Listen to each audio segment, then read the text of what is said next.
Hey, this is Ramesh. I just, as I promised, I thought I'd make a little video of one of the projects I'd worked on because I don't know if you'd be able to build and run it from your side. So this is just a little project. I was trying to start to learn how to make iPhone apps. So I was learning the language Swift. Hired someone from Craigslist to give me a couple lessons just to get started. Once I got started, I was able to kind of take off with it just by, looking things up online and all of that. But it was helpful to have someone just show me the ropes, the basics of how to lay things out. So this is a uh, app that I came up with. So the idea was, especially teaching adults, but even teaching kids, a lot of times to learn number sense, you need a lot of repetition. So remembering the factors of a number, remembering your perfect squares or perfect cubes, or even things like multiplication tables, just sort of making like a fun rapid fire game that might eventually condition the brain to just remembering those things automatically. Because it does seem like as you get further along in math, you kind of can't really think about all of those things. You just sort of have to know them, which is usually taught through repetition in elementary school. But if you didn't get that repetition, then it might be very difficult to just pick it up on your own later in life. So, but everyone loves playing with their phone. Everyone loves apps. So it's not much to look at this app that I've made. Um, I still was working on learning how to make things look nice on iPhone apps and things like that. That was kind of the next step, but then things kind of got busy with work and all of that. But this is my code here in Xcode. Won't go through too much of it, but just like there are different functions that I wrote, generate buttons, clear buttons. This here is what positions the labels, the different factors on the screen and things like that. This here is keeping track of your score, and the time and things like that that it takes. Some things to play sounds, play winner sound, play error sound, play the sound when you get a factor and moves on to the next factor, things like that. So this is just some Swift code. I'm not going to bore you with all of it. But it's definitely a little bit different than some of the other languages that I've worked with before. And then let me just show you Factor Factory. Okay, so what you do is you pick a new number. Let's try that. And so this number in the middle, 12, that's the number you're trying to find the factors of. And these are all the possible factors on the outside.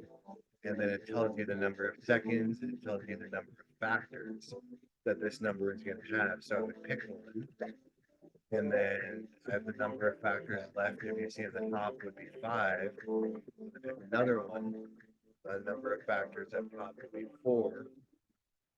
Let's say I pick a wrong one, that it's going to eliminate those, and so that's going to help me realize sort of pick from what's left. So then I could pick four, and then I pick one.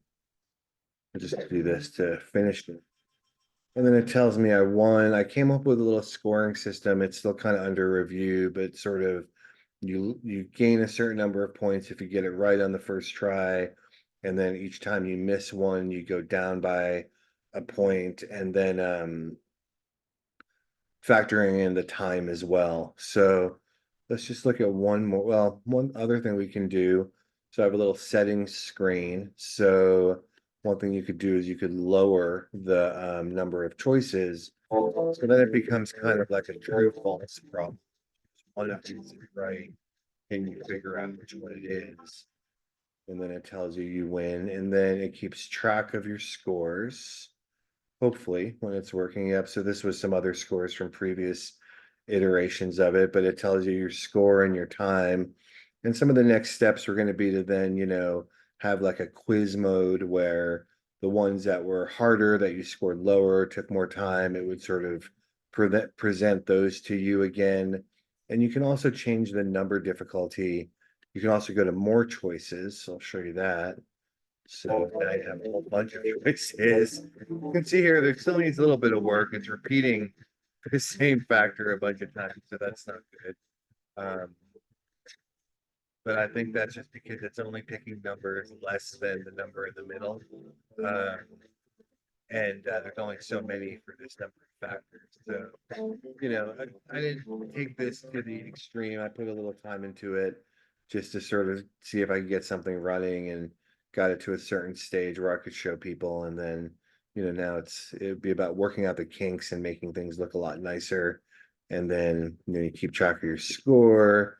You can delete to start over. And then, yeah, so that's Factor Factory, and I thought it'd be cool to do something like this for perfect squares or reducing radicals, multiplication tables, things like that, just really rapid fire where it's almost getting to the point where it's before thinking, have some music, have some cool sound effects, obviously make it look a lot nicer than it looks right now, but really I was trying to just get the functionality of it and doing like screen design or something like that. That might be something I work with someone else on. But anyway, I thought it was kind of cool. And I love doing stuff like this, coming up with ways of using technology to help people learn. That's probably one of the things I'm most passionate about. So, yeah. So thanks for listening. I hope you found this interesting. If you have any suggestions, I'd be more than happy to take them, or any ideas of where to take this further, or if you thought it was a good idea or not a good idea. I don't know. Let me know. Okay. Thanks, guys. Bye.